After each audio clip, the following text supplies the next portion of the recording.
Nous sommes Dr Bamori Koné, docteur en sociologie politique et administrative de l'Université de Paris 1 Panthéon-Sorbonne. Nous sommes le fondateur de Kuma Afrique et de ce point de vue, nous développons, n'est-ce pas, l'une des fonctions de IARPA, l'Institut africain de réapprentissage de la parole, l'une des deux composantes en termes d'institut de Kuma Afrique. Dans une première explication, nous avons développé dans le thème « La bouche, c'est la vie », nous avons développé les fonctions de nutrition de la bouche, de langage et de baiser. Dans notre discours qui va suivre, nous allons parler des fonctions de goût, de respiration et de mimique de la bouche. Alors, d'abord, la fonction de goût. La bouche exerce la fonction de goût de par la langue, qui est l'organe du goût. En effet, oui, la langue est tapissée de papilles gustatives qui en font l'organe du goût. Les papilles sont des petites boules très fines qui couvrent justement la langue et qui nous transmettent la saveur de ce que nous mangeons. La langue est normalement rose et humide. L'on dira que la langue est chargée lorsqu'elle est recouverte du dépôt gris jaunâtre au réveil le matin. C'est le cas chez de nombreuses personnes. La cause relève souvent de légères perturbations de digestion qu'il faut surveiller de près pour éviter que ce petit mal ne prenne des proportions. Au-delà du goût, la langue a un rôle très important dans l'acte essentiel de la nutrition. En effet, c'est la langue qui fait le premier tri des aliments en les identifiant grâce au goût. À l'issue de ce premier tri, l'aliment liquide est dégluti, c'est-à-dire est avalé, alors que l'aliment solide est mastiqué par les mains. Cette mastication va suivre 3 étapes. La première étape est constituée de la coupe des aliments. Il faut couper les aliments solides. Et ce sont les incisives qui coupent les aliments. Ensuite, la deuxième étape est le déchiquettement qui est exercé par les canines. Enfin, nous avons la troisième étape de la mastication des aliments solides qui est leur broyage. Il faut les broyer et cela se fait par les molaires.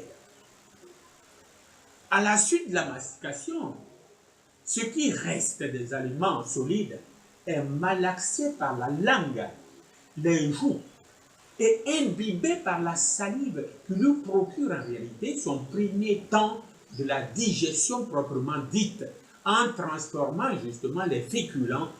Les féculents sont les matières farineuses extraites de divers végétaux en transformant ces féculents-là en sucre. Cette chimie se fait grâce à un ferment, n'est-ce pas? C'est-à-dire un agent de fermentation contenu dans la salive. Ce ferment porte l'appellation diastase, on va dire la diastase, ou bien, n'est-ce pas, l'amylase salivaire, ou bien la psialine. Alors vous avez le choix. Psialine, amylase salivaire, diastase, c'est la même chose, c'est ce ferment qui est dans la langue et qui est, qui est contenu dans la salive. Après quoi, n'est-ce pas, les aliments sont refoulés par la langue dans le pharynx. Nous avons déjà parlé de ce pharynx qui est le carrefour, n'est-ce pas, à l'entrée de l'œsophage où se rencontrent les orifices du nez, des oreilles et de la bouche. Alors, à ce niveau, c'est le dernier mouvement volontaire de digestion des aliments. À partir du pharynx, un mécanisme d'une extrême complexité prend le relais. Il a pour nom le péristaltisme, c'est-à-dire une succession de contractions entièrement automatiques. La contraction des muscles du pharynx introduit cette portion d'aliments avalés en une seule fois et que nous appelons bol alimentaire dans l'œsophage. L'œsophage mesure environ 25 cm de long. Son diamètre est 2,50 cm. C'est dire que sa traversée par le bol alimentaire est rapide. Le bol alimentaire arrive ainsi dans l'estomac d'une capacité de 2 litres environ, où il va séjourner au maximum pendant 5 heures si ces divers constituants sont bien équilibrés. Cette condition qui est que le bol alimentaire doit au niveau de l'estomac être constitué de divers constituants équilibrés. Cette condition-là exprime l'apparition de contrôles internes exécutés à l'initiative des sphincters. Alors, qu'est-ce que le sphincter? Le sphincter est un muscle circulaire dénommé le cardia. Le cardia. De place en place, le long du trajet du bol alimentaire, il peut se contracter, le cardia peut se contracter pour interrompre la progression du bol alimentaire qui est dit transit. Alors, le bol alimentaire réduit en particules chimiques arrive dans l'intestin grêle, dont la première portion, la première partie de l'intestin grêle a pour nom jejunum ou duodenum, et la seconde partie a pour nom l'iléon. L'intestin grêle est long de 7 à 8 mètres. Le bol alimentaire met en moyenne 3 heures pour la traverser. Puis, le bol alimentaire, devenu résidu largement dilué, peut naître dans le côlon, que l'on appelle communément gros intestin, où il perd pendant la traversée, n'est-ce pas, qui dure en moyenne 15 heures, une grande partie de son eau. Si l'eau est perdue, c'est que ce bol alimentaire est devenu bol fécal. Il convient cependant de noter cette nette séparation des voies digestives et respiratoires. En effet, l'œsophage est le conduit des aliments, tandis que la trachée est le conduit de l'air. Les deux conduits parallèles descendent dans l'organisme dans l'agencement suivant de notre Créateur. En partant de la bouche, les deux conduits prennent forme au niveau du pharynx, et que nous avons expliqué plus haut d'ailleurs. La trachée qui est surmontée de larynx est en avant de l'œsophage. Vous avez donc la trachée devant, et derrière la trachée, il y a l'œsophage. Il faut donc que les aliments, l'eau, la salive, passent par-dessus l'entrée de la trachée pour tomber dans l'œsophage. Pour ce faire, la voie respiratoire qu'est la trachée est fermée automatiquement par une languette musculo-cartilagineuse dite épiglotte. Alors, l'épiglotte s'abaisse en arrière sur l'orifice de larynx appelé glotte, qui est en réalité l'entrée de la trachée, pour la fermer, justement pour ne pas que les aliments y tombent. Si le mécanisme fonctionne mal, c'est-à-dire si un aliment y tombe par exemple, on dit que l'on a avalé de travers, ce qui déclenche le réflexe naturel de défense de l'organisme qu'est la toux. Il faut se maîtriser, rester calme, ne pas respirer ou respirer très lentement par le nez, tout en cherchant à avaler la salive pour faire fonctionner à nouveau la soupape défaillante. C'est ça la difficulté, mais il faut le faire. Il faut chercher à avaler la salive pour que tout rentre, n'est-ce pas, dans les notes.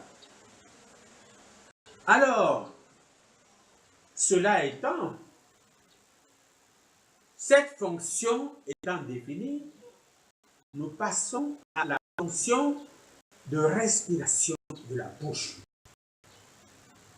Oui, la bouche jouit de la capacité d'aspirer l'air atmosphérique, ce qui n'est pas le cas des oreilles qui participent à l'équilibre de l'homme plutôt que les orifices de la bouche, du nez, organe légitime de la respiration, soit dit en passant, et des oreilles se rencontrent au niveau du pharynx,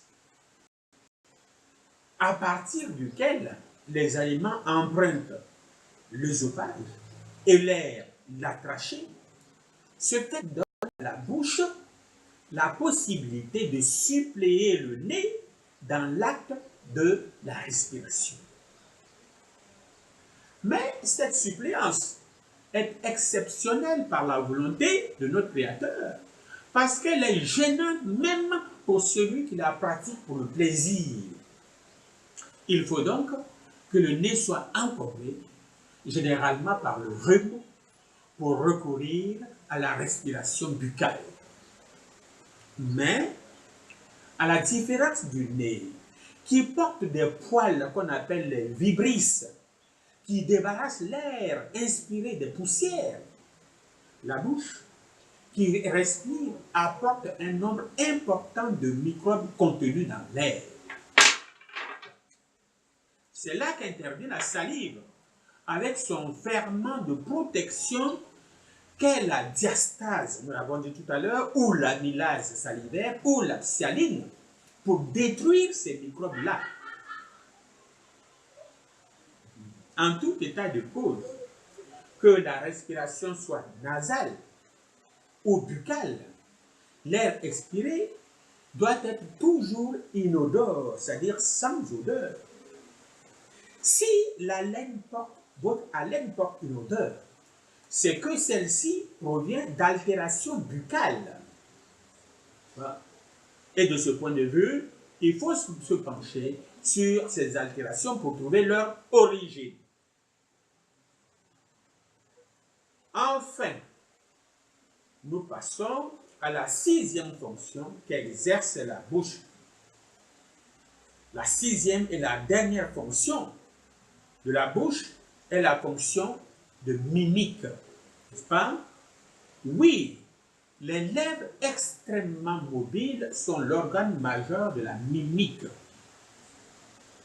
Alors, qu'est-ce que la mimique? La mimique n'est autre que l'ensemble des gestes expressifs et des jeux de physionomie qui accompagnent ou remplacent le langage oral. En clair, c'est l'expression du visage par le jeu des muscles possibles qui animent aussi les joues, les paupières, les ailes du nez et jusqu'aux oreilles. Voilà. Nous vous remercions, mais pas avant de vous avoir communiqué notre site où vous pouvez nous trouver et où vous pouvez nous consulter, vous pouvez nous laisser des messages, vous pouvez participer à des discussions, à des débats, etc. Notre site est donc Dr Bambé, petit e, tiré au milieu de petit e, monsite.com. Vous nous trouvez également sur Facebook, les référents étant soit Babori Koné, soit Kuma Afrique. Merci.